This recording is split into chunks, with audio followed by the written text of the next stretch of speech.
ko na rin po ang kamustahin. Kamusta na po kayo ngayon? Okay na.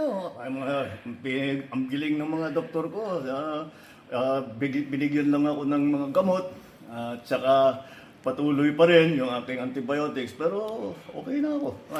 In fact, nakapag-EDC meeting na kami nung Lunes with most of the cabinet. So I'm back in pero medyo nagtatampo sa akin yung mga doktor ko. Kasi sinasabi nila, wag muna. Sabi ko, hindi ko naman pwede pagantayin lahat ng mga nangyayari. So, tinuloy ko na lang. And tomorrow, I have some meetings in the office. And tuloy-tuloy na. Pero sir, nabanggit sa akin ni Sec Dave, meron daw kayo napaniginipan. Parang may namimiss yata kayong food.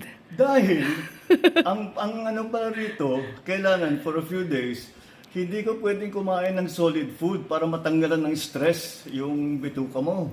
So, puro sabaw lang ako. Kaya nanaginip ako yung isang gabi. Sabi ko sa doktor, pwede na ba akong kumain ng kung ano-ano? Kasi nanaginip ako, nakakain ako ng steak. Yun lang ang iniisip ko. Pero hindi pa pwede. Hindi pa, ngayon pwede na. Pwede ngayon na. Pwede na. Ayan. Oo. Good news na yan. Kumain na ako ng hamburger. Ay na. But anyway, sir, namimiss na kayo na ibang mga taga-media. Sabi nila, ba't hindi nakarating si Pangulo sa awards rights ng mga outstanding government workers? Oo nga. Hindi ako nakarating dahil meron pa akong gagawin. Pinapunta ako sa nagkonsulta na nandito yung mga doktor. Nagkonsulta sila para tignan na talagang maayos. Kasi nga nagrereklamo sila na dapat magpahinga ako. Sabi ko, hindi ako pwedeng magpahinga. Hindi ako kasama dyan sa mga pahinga. Wag mo sana. Maraming salamat sa lahat ng tao that have been concerned about my health at maraming nagpadala ng mga mensahe na gumaling ka na kagad. Sabi ko, at nagpapasalamat ako sa kanila. Thank you for your concern. But I said, I got the best the best possible medical care that you can have, and that's why I'm already back in harness. Kaya tuloy-tuloy. Tomorrow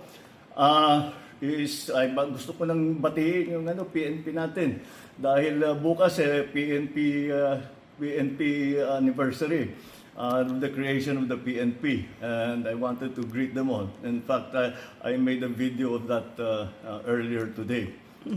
Sir, mapapagalitan nga po kayo ng doktor nyo kasi ang balita, yung EDC meeting, umabot yata ng halos 2 oras. Mga ganon. About 2 hours.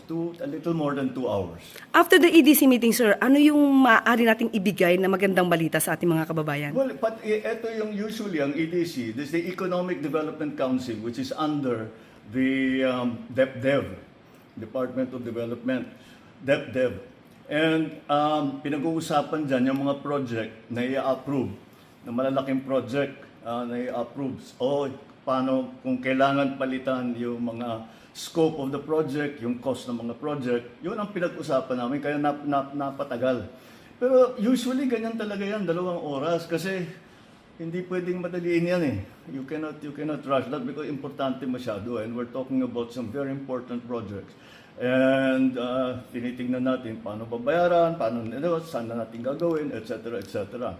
And that's what we did. That's what we did last Monday. So after that, today, sir, today kaninang umaga, na-swearing ko na si General Natates at saka na-promote na siya sa 4-star General. Opo, congratulations, General Natates. GPFP. Yes. Sir, after ng 2 hours, wala ba kayong naramdaman na masakit sa inyo? Ay, wala naman. Dahil wala na naman akong nararamdaman eh. Kaya naman pumayag na ako nang gumawa ng meeting. Dahil wala kaya ko na naman eh. In fact, nung sinasabi magpahinga ka, medyo na-bored ako nung weekend. Sinasabi ko, no, I have to do something. Sabi ko, so binasa ko na lang lahat ng brief ko. So, medyo up to date na ngayon ako. Ayun na, sir. Wala talagang pahinga kahit na merong nararamdaman. Dapat nga magpapahinga ako, pero hindi pwede. Importante. Maraming ginagawa eh. Yun.